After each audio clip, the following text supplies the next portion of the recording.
Good morning. ଶୁଭ ସକାଳ ପିଲାମାନେ, କେମିତି ଅଛ? ଆଶା କରେ ତମେମାନେ ବହୁତ ଭଲରେ ଥିବ। ପ୍ରତ୍ୟେକ ଦିନ ପାଠ ପଢ଼ୁଥିବ, ବିଦ୍ୟାଳୟକୁ ଯାଉଥିବ ଏବଂ ମୋର ଭିଡ଼ିଓ ଗୁଡ଼ିକ ସବୁଦିନ ଦେଖୁଥିବ। ଯେଉଁମାନେ ପ୍ରଥମ ଥର ପାଇଁ ମୋର ଏହି ଭିଡ଼ିଓଟିକୁ ଦେଖୁଅଛ, ଚ୍ୟାନେଲଟିକୁ ଲାଇକ୍ ଏବଂ ସବସ୍କ୍ରାଇବ୍ କରିଦେବ। ତ ଚାଲ ଆଜିର ଭିଡ଼ିଓଟିକୁ ଆରମ୍ଭ କରିବା।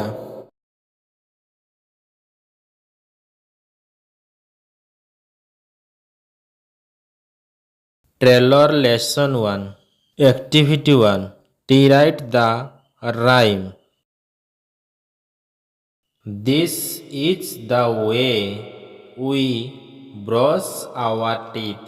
We brush our teeth so early in the morning. This is the way we comb our hair. We comb our hair so early in the morning. This is the way we wash our face. We wash our face so early in the morning. Activity 2 Draw around a ଦିଆଯାଇଥିବା ଅକ୍ଷର ଗୁଡ଼ିକ ଉପରେ ଏ ଅକ୍ଷର ଉପରେ ଆମେ ତ୍ରିଭୁଜ ଚିହ୍ନ ଦେବା ଏବଂ ଆର୍ ଅକ୍ଷର ଉପରେ ଆମେ ବର୍ଗଚିତ୍ର ଆଙ୍କିବା।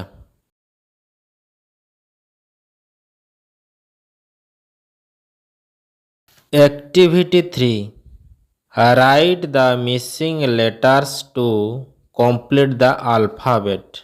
ଦିଆଯାଇନଥିବା ଅକ୍ଷର ଗୁଡ଼ିକୁ ଲେଖି ABCDକୁ ଆମେ ସମ୍ପୂର୍ଣ୍ଣ କରିବା।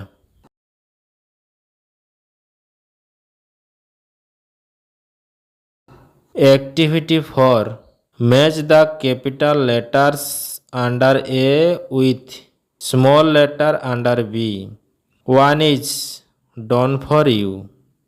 କଲମ A ରେ ବଡ଼ ଅକ୍ଷର ଏବଂ କଲମ B ରେ କେତେକ ଛୋଟ ଅକ୍ଷର ଦିଆଯାଇଛି।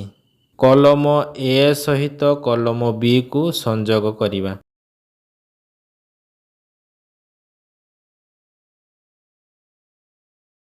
Activity 5 Write the capital letters for the small letters.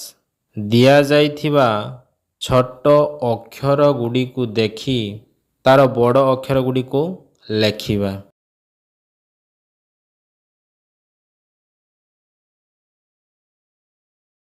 Color the given picture.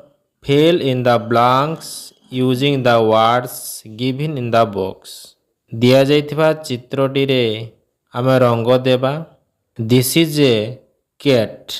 The cat said meow. It eats fish.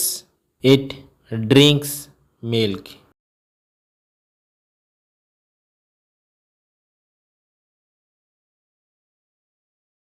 Activity 7 Copy the words using proper strokes. ଦିଆଯାଇଥିବା ଅକ୍ଷର ଗୁଡ଼ିକୁ ଦେଖି ସୁନ୍ଦର ହସ୍ତାକ୍ଷରରେ ଆମେ ଲେଖିବା। Cat, table, chair.